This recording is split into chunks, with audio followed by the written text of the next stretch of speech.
Шегірткеден келген шығын жоқ.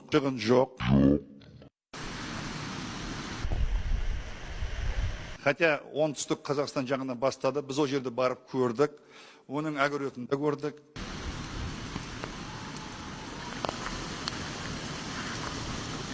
Жаңа ғана келген шегіртке, оны бірақ біздікілер уақытында обработка жасап үлгердік біз. Бюджетті 4,2 миллиард ақша болды.